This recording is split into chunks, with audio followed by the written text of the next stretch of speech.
నిద్రపోయి ఉంటారు పాపం డాక్టర్ ఎత్తుకు ఆనంద్ గారు. మొన్న నేను ఒక ప్రెస్ మీట్ చూసినాను. వారు డైరెక్ట్గా రేవంత్ రెడ్డిని రాష్ట్ర ముఖ్యమంత్రిని విమర్శిస్తున్నారు. నేను ఒకటే సూచన చేయదలుచుకున్నాను. విమర్శించేటప్పుడు మన స్థాయి ఏంటి, మనం ఏడున్నాము, మన విమర్శ ఏడదాకా ఉండాలి అనేది చూసుకొని విమర్శించాలి. ఎందుకంటే నేను మాజీ మంత్రి ఉండి కూడా నేను ఎప్పుడు కేసీఆర్ కానీ లేకుంటే నరేంద్ర మోడీని కానీ మనం విమర్శించే స్థాయి కాదని నేను ఎప్పుడు విమర్శించాను.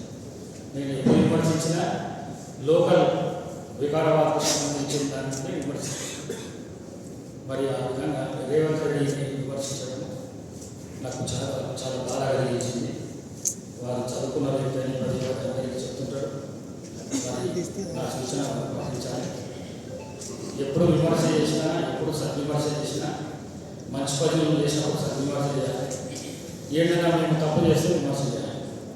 తప్పు చేసే ప్రసక్తే లేదు.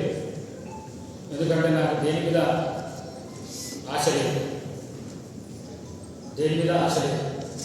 ఉన్న ఒక ఆశ మాత్రం వికారాబాద్ ప్రాంతాన్ని అభివృద్ధి చేయాలి. వికారాబాద్ ప్రాంత ప్రజలకు ఎల్లవేళలా అండదండలు ఉండాలి. అంతకు మించి వేరే డబ్బులు సంపాదించాలి, భూములు సంపాదించాలి, అవినీతి చేయాలి, ఇంపోర్ట్ చేయాలి అని మాత్రము లేదు నాకు.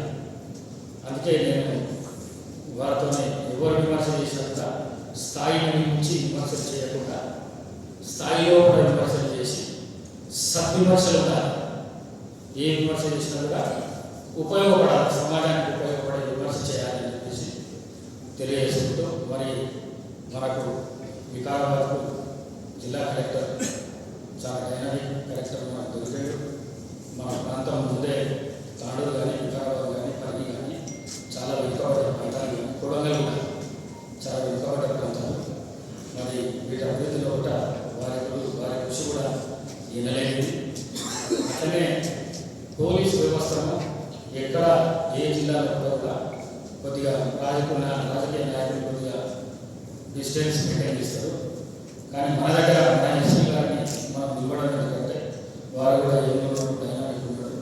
ప్రజలలో తిరుగుతుంటే పోలీస్ వ్యవస్థ నుంచి తెలిసే దానికంటే కూడా ప్రజలలో తిరిగినప్పుడు వారు మీరు ఇచ్చిన సమాచారంతో వాళ్ళు కూడా సంతోషపడతారు. ఈ సమాజానికి ఇంకా కొద్దిగా ఎక్కువ మీకు కలిగే అవకాశం ఉంటుందనే ఉద్దేశంతో వారిని కూడా రిక్వెస్ట్ చేసి ప్రతి ప్రోగ్రాంలో వారి ఇన్వాల్వ్మెంట్ ఉండేటట్టు చూసుకుంటున్నాము.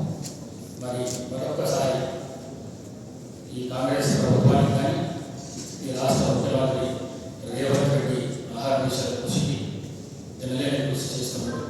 వారికి మనస్ఫూర్తిగా నేను వారిని అభినందిస్తున్నా, రేపు కూడా అభినందిస్తున్నా, నిలవేలా అభినందిస్తా. ఎందుకంటే పేద ప్రజలకు సంపాదిస్తున్న ముఖ్యమంత్రి కాబట్టి వారిని ఎల్లప్పుడూ